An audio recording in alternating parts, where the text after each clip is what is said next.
An aging soldier returns to the U.S. with his loyal K9, carrying a battered wooden box from a fallen comrade. At the airport, his dog claws frantically at the box, revealing a hidden letter and a USB drive that exposes a deadly conspiracy. What follows is a relentless pursuit through the very heart of the system meant to protect him. Who can he trust when even old allies might betray him? Stay with us to witness Jack and Duke's incredible fight for truth. If you're drawn in already, hit like and subscribe. This is one story you won't forget. The automatic doors of Terminal C hissed open as Jack Hunter stepped into the bustling heart of JFK International Airport. The late morning rush had filled the vast terminal with the chorus of rolling suitcases, distant announcements, and the mingling voices of travelers from all corners of the globe. Jack, a silver-haired, broad-shouldered man in his late 60s, cut a striking figure amid the crowd. His upright posture spoke of decades spent in uniform, though the lines etched deep around his eyes hinted at battles fought far beyond any battlefield. On his left, tethered by a worn leather leash, walked Duke, a large German shepherd with a coat peppered with gray. The dog moved in perfect cadence with Jack, every step purposeful, eyes sharp yet calm. They were a pair that demanded a second glance, not because of flamboyance, but for the quiet gravity they carried. In Jack's right hand, held close to his body as if protecting a precious relic, was a wooden box, about the size of a carry-on suitcase. Its surface was scarred, edges worn smooth by countless touches, and the old brass latch gleamed faintly beneath a recent polish. The box seemed out of place amidst the sleek luggage and designer handbags, yet Jack held it as if it were a part of him. As they approached the TSA checkpoint, Duke's ears twitched at the metallic hum of conveyor belts and the scent of hundreds of humans and machines. Jack paused briefly, kneeling to meet the dog's gaze. "Almost there, old boy," he murmured. Voice responded with a soft, reassuring chuff. The line moved slowly. Jack's eyes swept the surroundings, a habit ingrained from years of military instinct. Uniformed agents, families chattering, lone travelers with weary expressions. Nothing overtly threatening, yet Jack couldn't shake an odd weight in his chest, an instinct that something about this journey would not be simple. At the checkpoint, a young TSA agent with close-cropped hair and a clipboard greeted him. "Sir, do you have any liquids, electronics, or restricted items?" "No liquids, just this," Jack replied, motioning to the wooden box. The agent's eyes lingered on it. "We'll need to run it through the scanner." Jack hesitated, fingers tightening around the handle. He exhaled slowly. "Understand, be gentle with it." He unclipped Duke's leash and guided the dog to the side, where he sat obediently, watching every movement. Jack placed the box on the conveyor belt with deliberate care, his gaze following it as it slid toward the machine. The X-ray operator, a middle-aged woman with sharp eyes, frowned as the image appeared on her monitor. She leaned closer, adjusting the controls. Inside the box, beneath a layer of fabric, something emitted a faint but distinct signal, an anomaly she couldn't immediately identify. She tapped her colleague. "Hey, look at this. You see that?" The second agent nodded, concern flickering across his face. "Could be a device, maybe old electronics." The supervisor was called. Soon, 3 agents stood around the monitor, their hushed conversation intensifying the tension. Jack noticed the shift instantly. Body language spoke louder than words. He approached, voice steady. "Is there a problem?"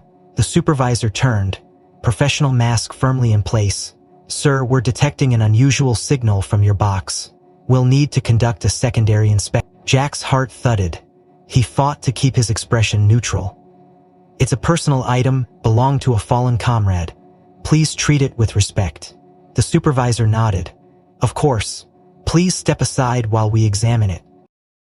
2 agents carefully lifted the box from the belt, placing it on a nearby stainless steel table. Jack stood a few feet away, Duke at his side, muscles taut beneath his aging frame. The dog's gaze flicked between the agents and his handler, sensing the rising tension. The agents unlatched the box and opened it slowly. Inside lay an assortment of aged military memorabilia, dog tags, folded letters, an old service pistol with the magazine removed, a leather-bound journal, and beneath it all a thick envelope sealed with red wax. But what drew their attention wasn't the contents themselves. Hidden beneath a false bottom, An older model transceiver, disassembled but still faintly active, emitted the subtle signal. The lead agent's brow furrowed. "Sir, can you explain this device?"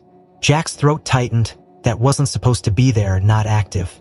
It had been years since he last opened the bottom compartment. "That belonged to a friend," Jack said slowly. "A long time ago. It shouldn't be transmitting anything." Jack's pulse quickened. He glanced down at Duke, whose hackles were subtly raised now, ears pinned slightly back, a quiet signal that the dog sensed trouble brewing. Jack's instincts screamed at him to take action, but years of discipline held him still. Patience, assessment, timing. The lead agent turned back. "We'll need to detain the box for further analysis. Please cooperate, sir." For a moment, Jack's world narrowed. The box, the memories, the promise he had made to his fallen brother, it all hung in the balance. He exhaled through his nose, jaw clenched. "If you take it, I go with it." "That's not a request." The agent hesitated. "Sir, I go with it," Jack repeated, voice cold steel now. The agent studied him, then reluctantly nodded. "Very well. Please come this way." As Jack followed them deeper into the terminal, flanked by uniformed agents, Duke walked at his side, every sinew coiled with alertness. In the depths of his mind, Jack replayed the moment he had sealed that box 8 years ago, with his brother's last letter and the transceiver set to passive mode. Had someone activated it? Or had it been tampered with? The questions swirled as they entered the inspection room. Duke sat at Jack's heel, unwavering. The old soldier placed a hand on his loyal companion's head, eyes narrowing as the agents prepared their tools. The game, it seemed, had begun far sooner than he had planned. The fluorescent lights in the inspection room buzzed faintly, a persistent undertone to the tension that had thickened the air. Jack sat rigid on a metal chair along one wall, Duke positioned at his left heel like a sentinel. Across the room, 2 TSA agents and a uniformed airport security officer hovered over the wooden box, now laid open on a stainless steel examination table. The faint beeping of a handheld frequency scanner punctuated the otherwise heavy silence. The device inside the box, a battered military transceiver, had been carefully removed and placed into an anti-attic bag. One agent spoke softly into his radio, requesting a more advanced technician to analyze the anomaly. Jack watched them with an unreadable gaze, his mind racing through possibilities. He had deactivated the transmitter before storing it years ago, certain no signal could leak. That it was now active unsettled him deeply. Duke remained unusually still, though Jack could feel the faint tremble of tension in the leash held loosely in his hand. The dog's breathing had quickened, ears flicking intermittently, nose twitching at the unfamiliar scent of nervous sweat and machine oil permeating the room. "Mr. Hunter," the lead TSA agent said finally, turning toward him, "we appreciate your cooperation. For now, we're focusing on the signal source. Could you tell us anything about the contents of the box, particularly the lower compartment?" Jack's eyes narrowed slightly. "The lower compartment?" The agent exchanged a glance with his colleague. "There appears to be additional space beneath the visible layer. We'll need to examine it." Jack's pulse quickened. The false bottom had been installed by his brother-in-arms, Marcus, after their final mission, an insurance policy of sorts. Jack hadn't touched it since, partly out of respect, partly out of fear for what it might still hold. Before Jack could respond, Duke suddenly rose to his feet, body tense, his eyes locked onto the box, nose quivering. A low rumble built in his throat. Jack gripped the leash instinctively.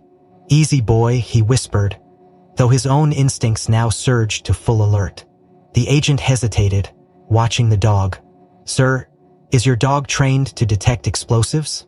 Jack shook his head slowly, voice taut. "No, but he knows when something's wrong."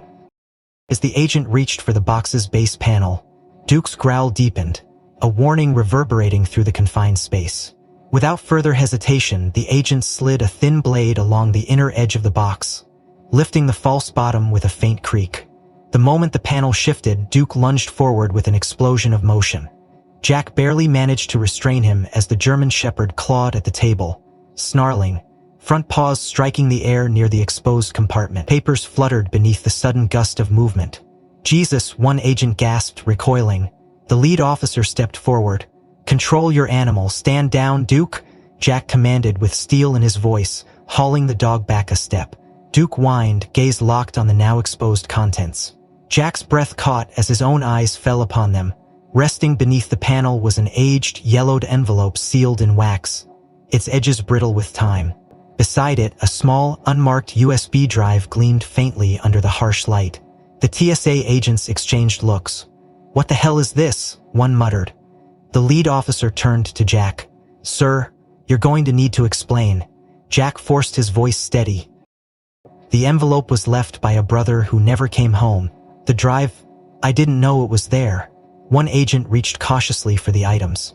At the mere shift of his hand, Duke let out another sharp bark, body straining against the leash. Jack crouched beside the dog, gripping his harness. "It's okay," he whispered urgently. "Let them see it."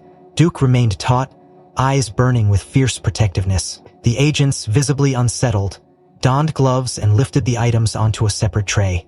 The lead agent studied the envelope. "There's writing," he said quietly. Carefully, he rotated it to reveal faded script across the front. "To Jack Hunter, if you're reading this, I didn't make it." His breath hitched. "Marcus." The room seemed to constrict around Jack. The familiar handwriting struck like a physical blow, stirring memories he had long buried beneath layers of discipline and years. Meanwhile, the technician entered, a thin man with wire-rimmed glasses and an analytical gaze. He moved directly to the USB driver. "I'll need to analyze this," he said curtly. "We can do it on a secure system." The lead agent nodded. "Proceed." As the technician prepared his equipment, Jack remained kneeling beside Duke, grounding both himself and the agitated dog. "You knew," he whispered softly into Duke's ear, voice rough. "You always know." The German shepherd let out a low whine, leaning subtly into Jack's side. The box's contents had shifted the entire mood in the room. The agents, once strictly procedural, now regarded Jack with wary curiosity. Whatever was inside the envelope and USB, it was clear they no longer viewed this as a routine anomaly. The technician inserted the drive into a secured laptop shielded within an EMP-resistant case. Code flickered across the screen as he initiated a forensic scan. "Encrypted," he murmured. "Military grade." The lead agent frowned. "Can you bypass it?" The technician's lips thinned. "I'll try, it'll take time." Across the room, one agent carefully broke the wax seal on the envelope, sliding out a folded sheet of aged stationery. "Sir," the agent addressed Jack again. "This letter is addressed to you. We need your consent to read it, or you can read it aloud yourself." Jack rose slowly, the weight of memory dragging each movement. He extended his hand. "I'll read it." They allowed him the letter. His fingers trembled as he unfolded it, the faint scent of aged paper and old ink rising from its surface. The words struck him with raw force. "Jack, brother, if this reaches you, it means I failed to return. What we uncovered, what they tried to bury, can't stay hidden. You'll find the files on the drive. Trust no one, they'll come for you. Take care of Duke, you'll need each other, stay sharp. Marcus?" Jack's voice faltered as he reached the final line. The room remained frozen in a charged silence. The agents glanced between each other, tension simmering anew. The technician looked up abruptly. "I'm in," he announced.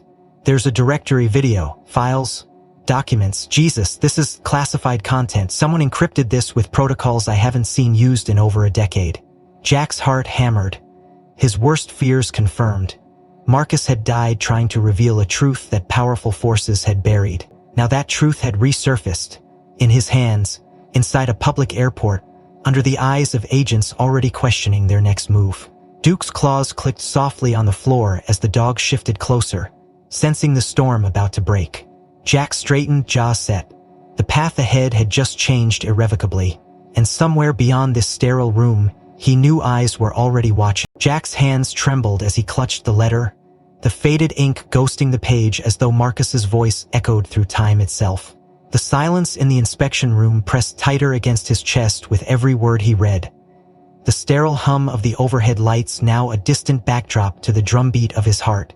His gaze traced each line slowly, deliberately, as if absorbing the message through his very bones. "You are reading this. It means I did not make it back." The letter began, stark in its simplicity, as though Marcus had spoken those words directly into his ear. Jack swallowed hard, the lump in his throat rising fast. The words blurred momentarily as his eyes welled, but he blinked them clear, unwilling to lose a single syllable. "Jack, brother, you always knew how deep this went. I couldn't leave it buried. The drive you found on it is everything. The files, if they see daylight, people will die, but if they stay hidden, more will." His grip tightened involuntarily, crinkling the aged paper. His breath hitched at the next sentence. "Trust no one. They buried us once, they'll do it again. Keep Duke close, he knows." The final words struck like a hammer to his gut. "Watch the videos, they'll explain everything. Forgive me." Jack lowered the letter slowly, his shoulders sagging as though the weight of Marcus's final words had settled across them. Across the room, the TSA agents and the technician watched him warily, uncertain whether to intrude on this raw, personal moment. But none dared speak. Even Duke, sensing the shift in his master, pressed his head gently against Jack's leg, a low whimper escaping the shepherd's throat. Jack reached down instinctively, fingers tangling in Duke's thick fur as though anchoring himself to the present. The memory of Marcus, his easy grin, his gravelly laugh, the countless nights spent side by side in the barren landscapes of war, rose unbidden, a vivid flash that stole Jack's breath. 8 years. 8 years since that final mission in Kandahar province. A mission that should have been routine but had gone catastrophically wrong. The ambush had been surgical, precise. Too precise for a ragtag insurgent force. Marcus had led point that night, their squad weaving through the warren of backstreets on what was meant to be a simple intel retrieval. Then came the first blast, the concussive wave that had thrown Jack off his feet, the staccato burst of gunfire that followed. Marcus's voice had crackled over comms. "It's a setup, pull back," before the line went dead. Jack had fought like a man possessed to reach him, but when the dust cleared, all that remained was wreckage, and the gnawing certainty that someone had fed their team to the wolves. Official reports had pinned the incident on bad intel. The brass had closed the file within days, burying it beneath bureaucratic layers. But the survivors, Jack included, had whispered of betrayal. The precision of the attack, the timing, the lack of support, it stank of an inside job. And now, in this antiseptic room thousands of miles from that blood-soaked alley, the proof Marcus had died trying to protect. His mind reeled as the technician's voice broke the silence. "Sir," the young man said hesitantly, eyes flicking from Jack to the drive. "I was able to decrypt part of it. The files are heavily fragmented, but there are video files, several encrypted documents labeled OPA, Black Veil, and a series of communications logs." Jack's breath caught. Operation Black Veil, the codename hadn't passed his lips in 8 years. It had been scrubbed from official channels after the ambush, any mention of it classified beyond reach. His knuckles whitened against Duke's fur. "Play the video," he rasped, voice raw. The technician hesitated, glancing at the lead TSA agent who gave a reluctant nod. "Go ahead." The screen flickered to life, grainy footage resolving into a first-person view. Marcus's helmet cam, time-stamped 3 days before the ambush. The angle shifted as Marcus moved through a dimly lit room, his voice low. "Hunter, if you're seeing this, it means I didn't make it. We were right. Someone's selling us out. I got partial dumps from the OpNet. Looks like our own side's involved. Contractors. Follow the money." The feed cut briefly before resuming, Marcus's face now partially visible in a reflection. Tension etched deep in his features. "There's more. Documents point to a black fund routed through a shell corp. Cerberus Dynamics. The same group running our drone-ups. Jack, they knew. They let it happen." The screen froze. Jack's vision swam as fresh tears burned hot against his weathered cheeks. Marcus's voice, so alive, so immediate, sliced through years of hard-forged stoicism. He fought to steady his breathing, but the dam had cracked. A single tear traced a jagged line down his cheek, falling silently to the floor. Duke pressed closer, sensing his master's unraveling composure. Across the room, the agents shifted uncomfortably, the magnitude of what they were witnessing dawning in their eyes. The lead agent cleared his throat. "Mr. Hunter, this is..." Jack's glare snapped to him, voice steel-edged. "You don't understand. He died for this, for all of us. You think you can just tag it classified and bury it again?" The agent opened his mouth, then thought better of it. The technician spoke up instead. "The drive contains contact lists. Names, some current military, some private security contractors. One name appears repeatedly: David Kavanaugh, CUO Cerberus Dynamics. Jack's pulse spiked. The name hit like a punch to the gut. Kavanaugh had been a shadow looming large in their final months in country. A contractor turned power broker, his influence whispered about but rarely proven. If he had orchestrated Black Veil, if Marcus had bled to expose him, then Jack knew one thing with absolute certainty. He couldn't walk away now. Not with this knowledge. Not with Marcus's final plea echoing in his mind. The technician's fingers hovered over the keyboard. Worthy. Here's also an audio log. Final file. Jack nodded stiffly, unable to speak. The technician pressed play. Marcus's voice, rough with exhaustion but resolute, filled the room once more. Jack, if you made it this far, I'm sorry, brother, I should have told you sooner. I knew they were watching me. Couldn't trust comms, couldn't trust anyone. Watch your six, they'll come for this. For you, for Duke, I hope to hell you're safe. Remember, stay sharp. The audio cut, silence fell like a shroud. Jack sat frozen, Duke's steady presence the only anchor against the storm raging in his heart. The edges of the letter crumpled beneath his tightening grip. He drew a ragged breath, voice barely a whisper. I'm not running, he said, more to Marcus's ghost than anyone in the room. The lead agent stepped forward cautiously. Mr. Hunter, this evidence, there are protocols. We need to. Jack cut him off with a look that brooked no argument. You're not taking this. His voice was low, cold, not without a fight. The agent hesitated, gaze flicking toward the door as if calculating his options. Jack knew the moment had shifted. The room wasn't secure. Too many ears, too many eyes. The weight of the drive in that technician's hand had already painted a target on his back. And Duke, ever perceptive, had said, head lifting toward the hallway beyond the door. A low growl rumbling once again in his chest. Jack's mind burned with the weight of Marcus's final words, the ache behind his eyes deepening with each breath. The sterile inspection room felt suddenly suffocating, its walls closing in like a tightening noose. Duke shifted restlessly at his side, ears pinned back, gaze fixed intently on the door as if sensing a threat Jack had yet to pinpoint.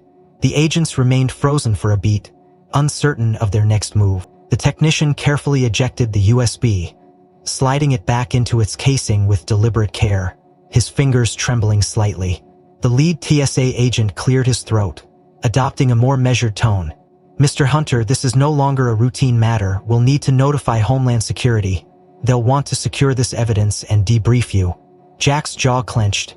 I'm not going anywhere with anyone until I know exactly who I'm talking to. His voice held a sharp edge now, honed by years of command. The agent hesitated, but before he could respond, a knock echoed against the doorframe. Another TSA officer, younger, unassuming, with a mop of dark hair and wire-rimmed glasses, leaned in casually. Hey, sorry to interrupt, supervisor's asking for a status update on the...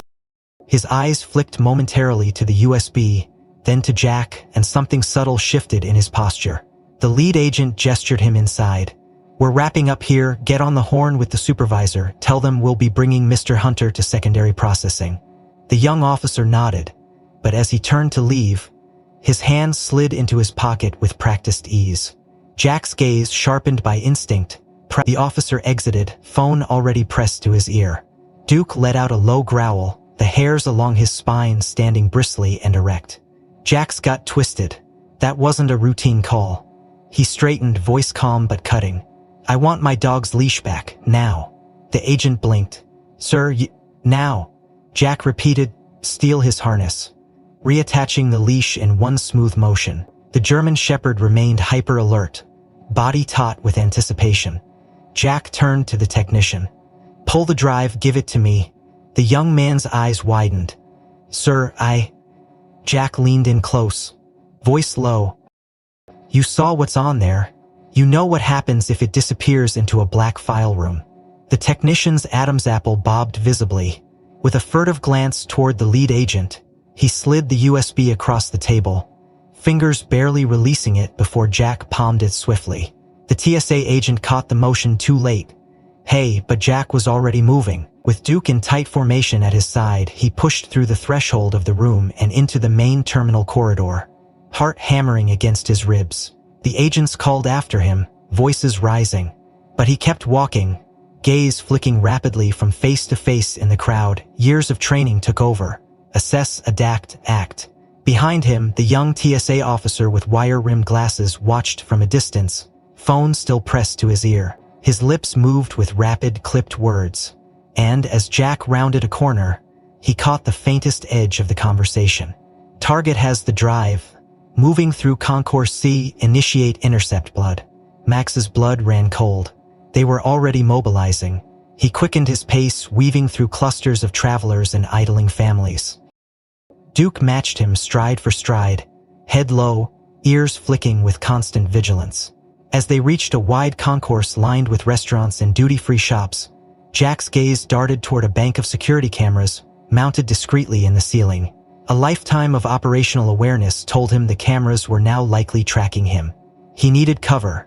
Fast. Spying a narrow maintenance corridor branching off between two storefronts, Jack angled toward it. Before he could slip inside, Duke stiffened sharply, body blocking Jack's path with a sudden, decisive movement.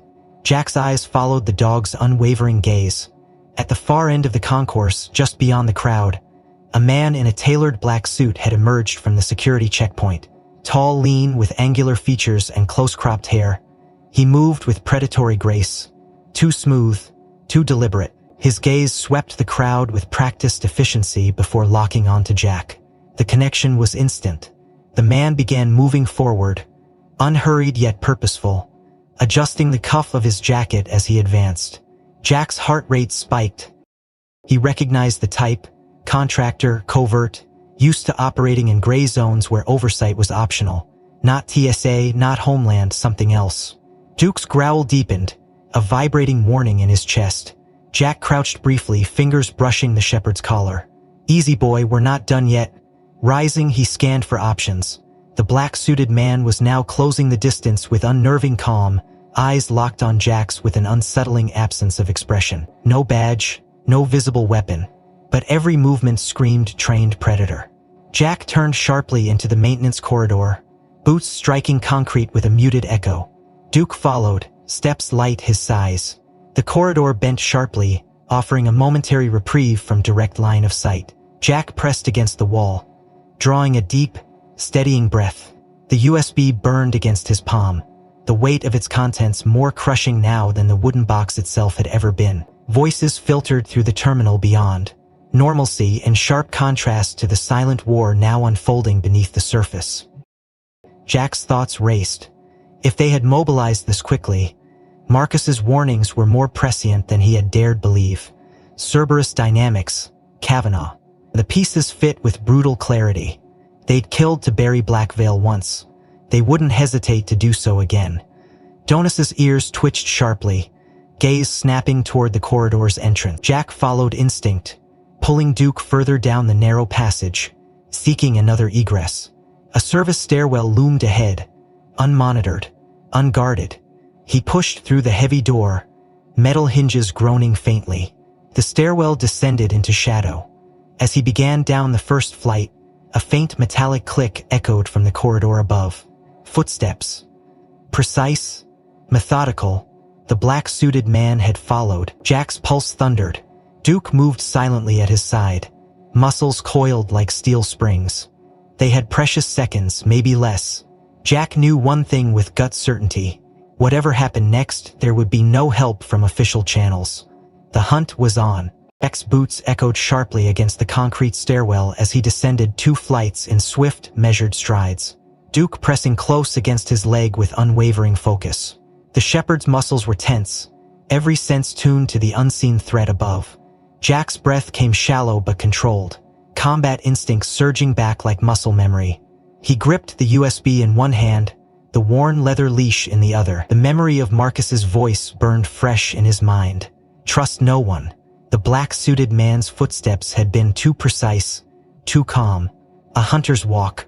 They'd been made the moment that letter was read aloud. Now they were prey. At the second landing, Jack paused briefly, scanning the corridor beyond. The maintenance level was dimly lit, its concrete walls damp with condensation. Exposed wiring and rusted signage spoke of a forgotten artery beneath the gleaming airport above. A single maintenance door hung ajar to his right. Jack moved toward it, Duke slipping silently alongside him. He eased the door open just enough to peer through. The corridor beyond opened into a rear service area behind the main terminal, where luggage carts and catering supplies were staged. It was a risk, but remaining in the stairwell was no longer an option. Jack ducked through, boots crunching softly on scattered debris. Duke moved like a ghost, nose twitching, ears swiveling to catch every distant sound. They needed to reach open ground, blend into the crowd before the net fully closed. Ahead, a security door led back into the main terminal concourse. Jack moved toward it with measured urgency, counting seconds in his head. His mind raced through contingency plans, contacts he might trust, exits he might exploit. The drive was now both a beacon and a death sentence. He had to move fast, or not at all. As he pushed through the security door, the bright clamor of the terminal flooded over him in a disorienting wave. Travelers bustled in every direction. Businessmen rolling sleek carry-ons, families herding children, couples lost in pre-fade rituals. The contrast from the sterile inspection room was jarring. Jack pulled his ball cap lower over his eyes, adjusted the strap of the battered canvas bag slung across his shoulder, and guided Duke into the flow of foot traffic. His gaze swept the concourse with ruthless efficiency. No sign of the black-suited man yet, but Jack knew better than to trust a moment's retrieve. They'd be repositioning, watching. Duke tugged subtly at the leash, guiding Jack toward a less crowded corridor leading toward the atrium.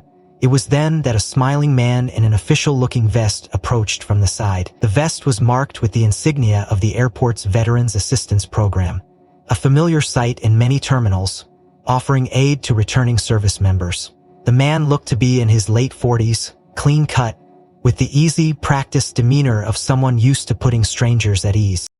"Sergeant Hunter," the man called, voice warm but pitched just loud enough to draw Jack's attention. Jack stiffened instinctively. No one here should have known his name. The man closed the distance with casual ease, hands spread in a non-threatening gesture. "We got word from the TSA you might need some assistance," he continued smoothly. "Airport can be overwhelming. We've got a secure lounge for veterans, quiet, private. Let's get you and your dog someplace safe while this all gets sorted." Jack's pulse hammered in his throat. The offer was plausible, the man's demeanor polished, but something was off. The eyes, they didn't match the smile, cold, calculating, watchful. Jack forced a polite nod, buying precious seconds. "Appreciated," he said gruffly, maintaining the illusion. He shifted subtly, adjusting the position of the canvas bag containing the USB. The man's gaze flicked toward it, a micro-expression Jack didn't miss. The target wasn't him, it was what he carried. Duke's growl began low in his throat. Jack felt the vibration through the leash. The shepherd's hackles rose, ears pinned, body rigid. The man's eyes flicked to the dog, a flash of calculation betraying his next move. Without missing a beat, the man reached toward Jack's shoulder, hand angled toward the strap of the canvas bag. The motion was practiced, too practiced. Jack tensed to counter when Duke exploded into action. The German shepherd lunged forward with a snarl, teeth flashing. His jaws locked onto the man's forearm with bone-jarring force. The man's facade shattered as he cried out, staggering backward. The sudden violence caught nearby travelers off guard, gasps and shouts rising around them. Jack yanked Duke back with a sharp command, eyes locked on the assailant. The man stumbled, cradling his bleeding arm, eyes wide with shock.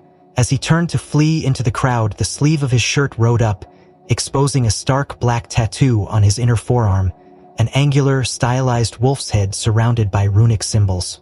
Recognition hit Jack like a sledgehammer. Seporus Dynamics, wing used for black operations abroad, officially disbanded after an internal scandal. Seeing the mark now confirmed his worst fears. Cerberus wasn't just alive, it was hunting him. The man disappeared into the throng before Jack could give chase. Around them, the crowd buzzed with confused energy. Airport security radios crackling with new activity. Witnesses shouted about a dog attack, though no one seemed certain of the details. Jack seized the momentary chaos, pulling Duke close. "Move," he hissed, guiding the shepherd swiftly toward the nearest exit. His mind raced. If Cerberus had boots on the ground here, the airport was compromised beyond salvation. Staying meant death. Escape was now the only option. He merged into the flow of panicked travelers. Head down, heart pounding. Duke remained glued to his side, body taut, gaze flicking between the shifting faces around them. Jack's grip tightened on the bag, the USB's weight a constant reminder of the deadly truths it contained. Somewhere beyond the crowd, a new hunt had begun, and Jack knew they were already closing in. Jack moved with purpose through the dense stream of travelers, every instinct screaming that eyes were still tracking him. The failed attempt to seize the drive had proven that the threat was larger, more coordinated than he'd feared. Duke kept tight against his leg, movements sharp and controlled, his earlier aggression replaced now by an icy focus. The image of the Cerberus tattoo burned in Jack's mind, a symbol once relegated to whispered warnings in dimly lit debriefing rooms, now stalking him in broad daylight. Jack's gaze swept the terminal as they moved, a reflex ingrained from years of operating behind enemy lines. The black-suited predator was nowhere in sight, nor was the false veteran. But that meant nothing. He knew well that the most dangerous adversaries struck when you felt safest. They needed a temporary haven, somewhere to regroup, assess the drive's contents, plan the next move. An idea crystallized. Jack guided Duke toward the west wing of the terminal, where a cluster of outdated internet kiosks and an unmanned VIP lounge offered relative anonymity. He slipped through a side door marked for maintenance staff only, Duke ghosting beside him. Inside the dim lounge, outdated furnishings and flickering monitors betrayed its use, but the network access ports still blinked with life. Good enough. Jack secured the door behind them with a chair jammed beneath the handle, then crouched beside Duke. "Watch," he whispered. The dog sat instantly, gaze fixed on the entrance. Jack pulled a battered laptop from his canvas bag, an old, hardened field model immune to casual surveillance. He connected it to the port, fingers flying across the keyboard. The drive was encrypted as expected, but Marcus had used familiar protocols, ones Jack had trained with in their final tour. Within minutes, layers of digital armor fell away, revealing the raw data beneath. Notifications flickered across the screen. Documents, comm logs, and one labeled simply helmet_cam. Jack's breath caught. He opened the folder. Video files populated the window, time-stamped, tagged with Marcus's unique ID signature. His pulse quickened. He loaded the most recent clip, dated 2 days before the ambush that had claimed Marcus's life. The screen flared to life with shaky footage from a first-person perspective. The helmet cam captured a dusty alleyway bathed in harsh desert light. Voices crackled through comms. Marcus's voice came through steady, professional. "Alpha Team, hold position. Bravo, sweep the perimeter." Jack leaned forward, breath shallow. He remembered this op, the recon mission in Kandahar. Routine, until it wasn't. The footage shifted as Marcus advanced through a narrow corridor. A sudden burst of gunfire erupted from a side passage. The camera jerked as Marcus ducked for cover, voice clipped. "Contact, right flank, returning fire." Then came the moment that froze Jack's blood. Through the lens, a figure rounded the corner, friendly. Lieutenant Paul Grayson, their liaison officer, identifiable by the patch on his shoulder. Marcus's voice crackled. "Friendly, hold fire." But another voice cut through the comms. A sharp, deliberate tone. "Take the shot." The camera pivoted in time to catch Grayson's body jerking as rounds tore through his chest, fired from behind Marcus's position. The camera swung wildly, capturing a brief, damning image. A man lowering his rifle, face clearly visible beneath his helmet. Michael Durant. Jack's breath hitched. Durant had been one of theirs, former Delta, attached to Cerberus as a consultant. He'd vanished from the radar after the op, and now, Durant's name dominated headlines as CEO of Aegis Global Solutions, the rebranded face of Cerberus Dynamics. Jack's hands shook. This wasn't rogue action, it was execution. Internal, purposeful, and it explained the silence after Kandahar, the forced retirements, the sealed files. Marcus had captured the proof, and he had paid the price. Jack exhaled shakily, forcing clarity through the rising storm within. He copied the video to a secondary drive, encrypting it with layers only he and trusted allies could breach. But the screen flickered abruptly. A warning window appeared, access breach detected. Jack's stomach knotted. He disconnected the terminal instantly, severing the uplink. But too late. A secondary window flashed. System files corrupted. He yanked the laptop free, heart hammering. His fingers flew across the keyboard. His profile, military records, medical history, even his digital ID, had begun to vanish in real time. Shit, he muttered, eyes narrowing. This wasn't amateur work. A ghost in the system was erasing him, covering tracks before they could fully expose Durant's crimes. Duke whined softly, sensing the shift in his master's energy. Jack knelt beside him, grip tightening on the leash. Someone's pulling strings, boy, he whispered. They're cleaning house. The implications cut deep. Without his official identity, Jack would lose access to travel, finances, protection. He would become a ghost in a hostile world, a perfect target. But Marcus's words echoed in his mind. Stay alive, stay sharp. Jack rose, laptop under one arm. Duke pressed close to his leg. The faint sound of footsteps echoed in the hall beyond. The hunt was tightening, and the next move had to count. Jack knew the breach wasn't random. The precision of the intrusion confirmed it. Somewhere behind the blinking lights and public smiles of JFK's vast terminal, unseen hands were already scrubbing his existence. He moved fast, pushing through the cluttered back hallways of the VIP lounge. Duke pressed tight against his leg. His heart pounded not from exertion but from the spiraling realization that the game had changed. He wasn't just carrying proof anymore. He was a target stripped of official protections. He had only what he could carry, and the loyalty of a dog who sensed every shift in his master's pulse. Emerging into the brighter flow of Concourse D, Jack kept his head low beneath his faded ball cap, eyes scanning for threats. He guided Duke into the stream of travelers. The concourse hummed with the familiar chaos of delayed flights and wandering tourists. He forced himself to move at a controlled pace. Too fast would draw attention. Too slow and he'd be boxed in. He needed time, space, and allies, though the last were in dangerously short supply. A sudden voice cut through the noise. Sharp yet familiar. Jack Hunter. Jack froze.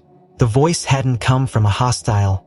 It carried recognition, not menace. He turned instinctively, Duke pivoting with him, body tense. Across the flow of foot traffic, a woman in her 40s stood still, shoulder-length dark hair, athletic build beneath a civilian blazer. Her gaze locked on him with startled intensity. Jack's breath caught. Alex Monroe. Alex had once been Special Agent Monroe of the FBI's Counterintelligence Division, a hard-nosed investigator who'd chased whispers of Black Veil for years before the official silence fell. They'd crossed paths in Kandahar after the ambush, both seeking answers the brass didn't want found. She moved toward him quickly, weaving through travelers with deceptive ease. Jack! Jesus! What the hell are you doing here? Jack exhaled tightly, instincts battling caution. Trying not to get dead? Alex reached him, scanning his face, then Duke, then the battered laptop half concealed in his bag. Her expression hardened. It's back, isn't it? Black Veil? Jack nodded grimly. More than back. Marcus left a gift. They're cleaning house. Alex's eyes flicked sideways, already calculating. Come with me. Now. You're too exposed here. He hesitated, but the cold professionalism in her tone cut through his defenses. If anyone still in the game could be trusted, it was Alex. He jerked his chin. Lead the way. She turned sharply, guiding them toward a Staff Oz corridor near Gate D14. Jack followed without question, Duke close against his leg. Inside the narrow passage, Alex punched a code into an unmarked side door and ushered them through. They emerged in a disused security observation room. Dark glass overlooking part of the runway, banks of old monitors dormant along the far wall. Alex locked the door behind them, then turned, eyes burning with urgency. Talk, she said. Jack opened the laptop, pulling up the encrypted video Marcus had captured. Alex watched in grim silence as Durant's face appeared on the screen, the damning footage playing out in stark detail. When it ended, she let out a slow breath, rubbing a hand down her face. Son of a bitch, she whispered. Jack's voice was low. You chased this for years. Alex nodded. Until they pulled the plug, threads, blackmail, sealed files, you name it. I barely kept my badge. After that, I walked. I freelance now, corporate counterintel mostly. But I still track Durant's ops where I can. Jack frowned. Which higher-ups? Alex met his gaze evenly. The kind who can make bodies disappear. NSC advisors, former SOCOM brass, some private sector players too deep in bed with Cerberus to ever surface clean again. You're carrying the one thing they can't afford to let breathe. They will kill to bury this, Jack. And not clean. Public if they have to. Rogue vet with mental instability takes violent turn. Jack's gut twisted. And you? Alex's eyes flashed. I've already been burned. I'm on the fringe, which gives me some freedom. But this? She tapped the screen. Changes the board. If Durant's on the move, we have hours, maybe less, before they lock this terminal down. Jack's jaw set. I can't run, Alex. Marcus didn't die for this to vanish into another file vault. Good. Because I'm not about to let them win either. She turned to a nearby equipment locker, pulling out a hardened briefcase. I've got an encrypted uplink in here. We can start pushing this to secure nodes. But it won't be enough. You'll need eyes and allies on the outside. Jack's fingers curled against the tabletop. And who would we trust? Alex's smile was humorously. Precious few. But there are still some who remember what Black Veil cost us. Duke stirred then, a low growl rumbling in his chest. Jack's eyes snapped to the door. Footsteps echoed faintly in the corridor beyond. Too measured, too deliberate. Alex caught it too, voice dropping to a whisper. They're here. The sound of footsteps outside the observation room faded, replaced by the distant murmur of flight announcements over the airport's PA system. Jack and Alex exchanged a brief glance, both knowing the reprieve was temporary at best. Alex worked quickly, plugging a slim device into her portable terminal, initiating an encrypted data burst to off-site storage nodes. This'll buy us time, she said under her breath. Jack watched the progress bar crawl upward, nerves taut. How much time, he asked. Alex's jaw tightened. If we're lucky, 30 minutes before they trace it, maybe less. Jack exhaled through his nose, weighing options. He wasn't a man prone to hesitation, but the enormity of what he carried now forced caution. Exposing Durant meant threading a needle through a gauntlet of enemies with far more resources than he possessed, and every second they lingered here increased the risk to both of them.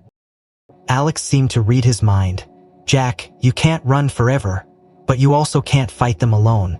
We need to get you out of here, regroup. Jack's gaze flicked to the terminal windows where aircraft taxied against the setting sun. He knew she was right. Mobility was survival. You have an exfil plan, he asked. Alex nodded. There's a red-eye to Zurich departing in 40. No TSA involvement, private screening. I've got a contact on the inside. I can get you and the dog on that plane. Jack hesitated, eyes narrowing. And you? Alex offered a tight smile. I'll cover the back end. My people will get the files into trusted hands. But you're the only one who can verify them in person. Jack glanced at Duke, who sat watching them both with unwavering focus. His mind warred between the urge to fight and the need to live long enough to see this through. Finally, he nodded once. Let's move. They packed swiftly, Alex wiping the terminal and securing the drive within a Faraday pouch. Jack slung his canvas bag over one shoulder, the weight of its contents heavier now with the knowledge it carried. Duke pressed close as they exited the room, Alex leading them through a maze of service corridors toward the International Departures Wing. As they moved, Alex spoke in low tones. Stay sharp. If anyone makes a move before we reach the gate, we abort. Jack's response was a curt nod. His eyes swept every corner, tracking faces, movements, subtle tells. Duke mirrored his vigilance, body taut, ears flicking with each shift in the ambient noise. At the private screening area, Alex flashed credentials and spoke briefly with a tall man in a crisp uniform, who glanced once at Jack. The lounge beyond was sparsely populated, business travelers nursing drinks. A few families gathered quietly. No overt threats, but Jack's gut refused to unclench. Alex handed him a slim boarding pass. C3A, non-stop to Zurich. Once airborne, contact this number. She slipped him a folded slip of paper. Encrypted line, my people will coordinate from there. Jack tucked it away, then looked her dead in the eye. You sure about this? Alex's gaze held his. A boarding call sounded over the intercom. Passengers for Flight 902 to Zurich were invited to proceed to the gate. Alex gestured subtly. Time to go. Jack knelt beside Duke, voice low. "We're moving, buddy. Stay close." The shepherd responded with a soft chuff, eyes locked on his handler. Together they moved toward the gate. But as they reached the boarding lane, Duke abruptly stopped, body rigid. A deep growl built in his throat. Jack frowned. "Duke?" The shepherd's gaze was fixed on the glass doors ahead, hackles raised. Without warning, he lunged toward the side of the doorway, claws scraping audibly against the tile. He began pawing frantically at the base of the door, growls escalating. Passengers turned to stare. Jack's pulse spiked. He dropped to one knee, gripping Duke's harness, then resumed clawing at the seam where the door met the frame. Something was wrong, very wrong. Jack looked to Alex, who was already scanning the area, hand brushing her concealed sidearm. A moment's calculation flashed through Jack's mind. If Duke didn't want to go through that door, they wouldn't. Period. He stood abruptly. "We pull back." Alex didn't argue. Together they retreated into the lounge's main area. Duke remained tense, gaze flicking between the door and Jack. Jack's instincts screamed now. He knelt beside his bag, unzipping it swiftly. Duke pressed close, nose twitching. Jack rummaged through the compartments, then froze as his fingers brushed cold metal. Not a component he had packed. He drew it out slowly. A wafer-thin transmitter, no larger than a coin, affixed beneath the inner lining. Recognition slammed through him. A surveillance beacon. Advanced. His stomach clenched. "Son of a bitch," he muttered. Alex leaned in, eyes narrowing. "That's FBI tech. Tier 1. Jack's breath came hard. "Someone in your old team's playing both sides. Or TSA. Alex's jaw set. Or both." Jack looked at Duke, who now stared at the transmitter with a low growl, trusting the dog had just saved their lives. Alex spoke fast. "We need to go dark, now. The gate's blown." Jack pocketed the transmitter, eyes cold. "Then we disappear." Jack's pulse thudded as they moved fast through the terminal's underbelly, slipping between service corridors and dimly lit stairwells. The transmitter had been a brutal reminder. There were no more safe channels, no time for caution. Alex kept pace beside him, phone jammed to her ear as she barked encrypted instructions to her team. Duke moved ahead of them, every muscle wired, scanning with an instinct Jack trusted more than any piece of tech. They emerged near the employee entrance of the main terminal floor. Jack yanked his cap lower and shifted the battered canvas bag tighter across his shoulder.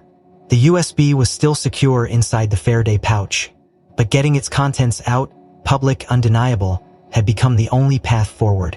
Alex glanced sideways. "We can't count on getting to any official broadcast line. The moment we hit their feeds, someone pulls the plug." Jack nodded grimly. "Then we hit where they can't erase it fast enough." Alex frowned. Then her eyes widened. The airport's internal emergency broadcast net. It feeds to every public screen in the terminal. If we can jack into it. Jack finished the thought. Everyone here sees it before they can shut it down. Alex's mouth tightened. Risky as hell. But it's a shot. Jack scanned the concourse ahead, mind racing. That feed ran through the operations center, a hardened node deep inside the airport's command wing. Not an easy place to reach, let alone hack. They needed a door. And a key. As if summoned by fate, a familiar figure emerged from the crowd near a checkpoint. A broad-shouldered man in a TSA tactical vest, moving with a precision that spoke of military years, not civilian drill. His head turned, eyes locking with Jack's in an instant of shocked recognition. "Logan," Jack breathed. Officer Logan Burke had once served alongside him in the 2nd Recon. "You're a solid operator, loyal to the bone, and now, evidently, working the security side of JFK." Jack veered toward him without hesitation. Logan caught the move and altered course, intercepting them near a row of empty kiosks. "Jack," he said low, eyes narrowing. "Jesus, what's going on?" Jack wasted no time. "Need your help, now. Got something big, need to push it to the terminal feeds." Logan hesitated a fraction, eyes flicking to Alex, then to the ever-alert Duke. His gaze sharpened. Jack nodded. "Worse. Black Veil." That was all it took.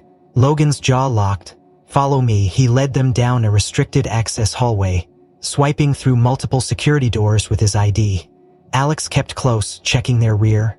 They moved fast, winding deeper into the command sector until they reached a reinforced door marked Port Applicator Obsession. Logan turned, voice low. "We've got a window, but once we hit the feed, they'll come hard." Jack gripped his shoulder. "Just get us in." Logan swiped him through. The operations center buzzed with controlled chaos. Controllers at consoles monitoring flight paths, security feeds, emergency systems. Logan moved with purpose, leading them to a sci-tech station where an older man in a worn headset looked up in surprise. "Frank?" Logan barked. "Priority override, emergency broadcast net." Frank blinked.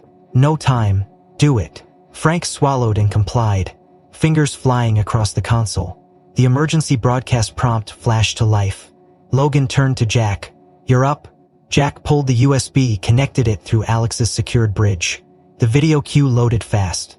Alex prepped the transmission, voice tight. "Once this hits, we've got maybe 90 seconds before they cut us. Make them count." Jack's hand hovered over the key. Then he slammed it down.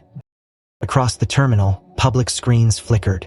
Gate displays, food court monitors, concourse ad panels, all flipped to the feed as Marcus's helmet cam footage rolled. The first shots rang out in grim clarity. Marcus's voice filled the terminal. "Friendly, hold fire." The crowd reacted instantly. Conversations died. Heads turned. Passengers stopped mid-stride. Uniformed staff froze. Then came the damning image. Durant's face, rifle lowering. The execution cleared. A collective gasp rippled through the terminal. Phones came out. Videos began recording.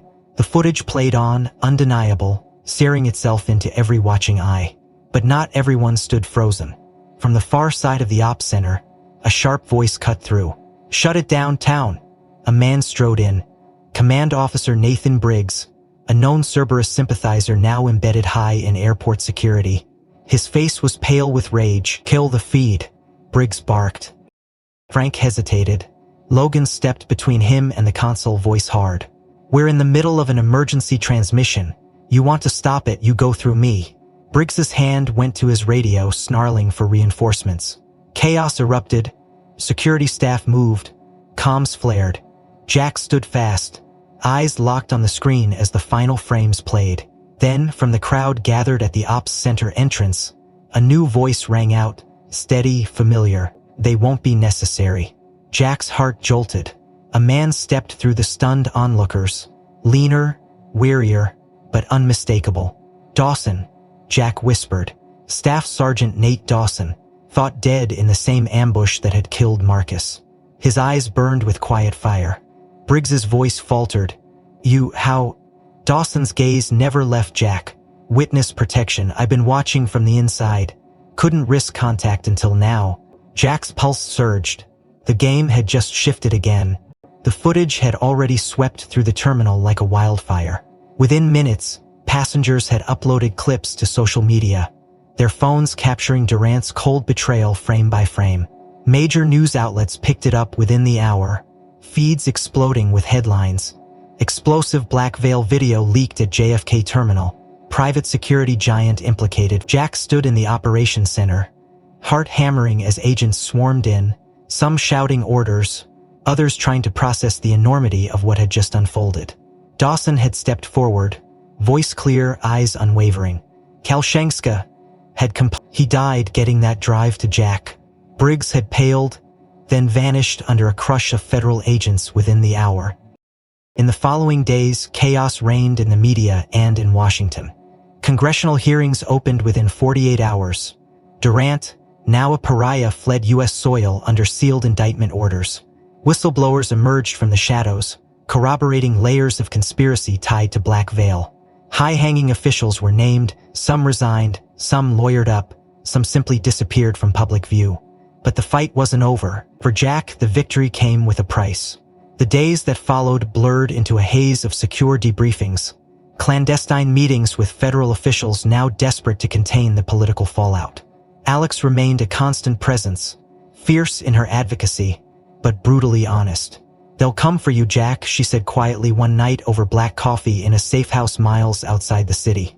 "Even with this out there, you embarrass too many powerful people. Their reach is long. You can't stay here." Jack had known the truth before she said it. The government offered a deal, new identity, relocation under a deep protection program. It wasn't freedom, it was survival. Dawson's voice had carried weight when he'd pulled Jack aside. You got the truth out. Marcus would have called that a win. Now stay alive long enough to honor it. And so, the decision was made. Jack would vanish. The man the world knew would fade like a ghost, but one piece of unfinished business remained. The wooden box. As dawn broke on the day of his departure, Jack found himself back at the terminal, a private charter arranged to move him off Guthud. Duke trotted at his side, leash slack, sensing the undercurrent of finality in every step. The plane waited on the tarmac, engines humming. Alex stood nearby, offering a tight nod. You ready? She asked. Jack's gaze drifted to the battered wooden box, resting on a dolly cart. Duke's eyes fixed on it as though drawn by something unseen. Jack hesitated. Give me a minute, he said quietly. Alex understood. She stepped back as Jack knelt beside the box, fingers brushing its worn surface. Without warning, Duke let out a low, mournful whine, then eased down, front legs folding as he pressed his body close to the box, head resting against it. His brown eyes shimmered with something deeper than instinct. An unspoken goodbye. Jack's throat tightened. He ran a hand through Duke's fur, voice rough. Yeah, boy, I feel it too. Something in Duke's posture caught Jack's eye. The shepherd's paw had brushed against a seam near the base, an edge Jack had never noticed before. Frowning, he traced the line with calloused fingers. The wood shifted faintly, a false layer thinner than the one Marcus had originally designed. Heart-pounding, Jack eased it open. Inside, beneath a thin sheet of folded cloth, lay a second envelope, aged, sealed with wax. His name was scrawled across it in Marcus's familiar hand. Fingers trembling, Jack broke the seal and unfolded the brittle paper.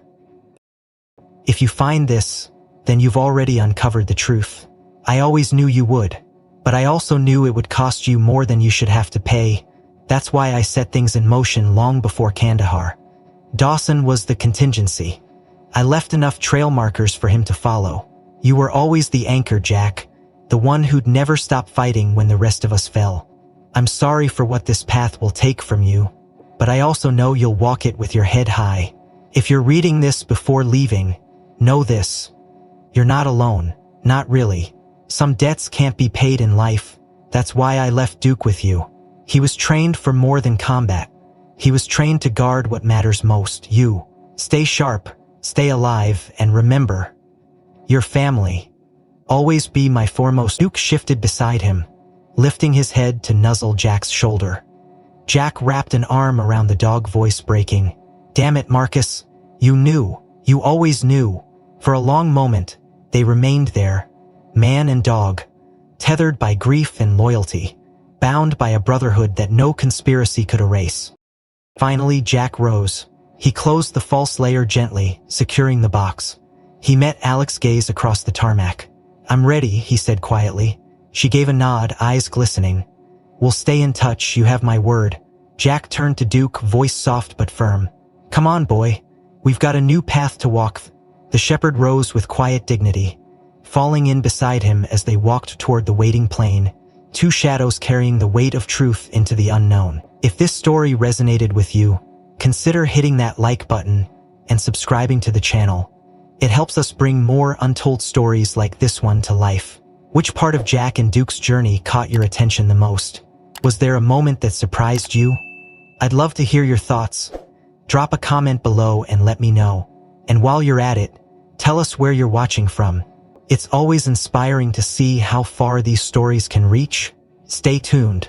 There's always another chapter waiting to be written.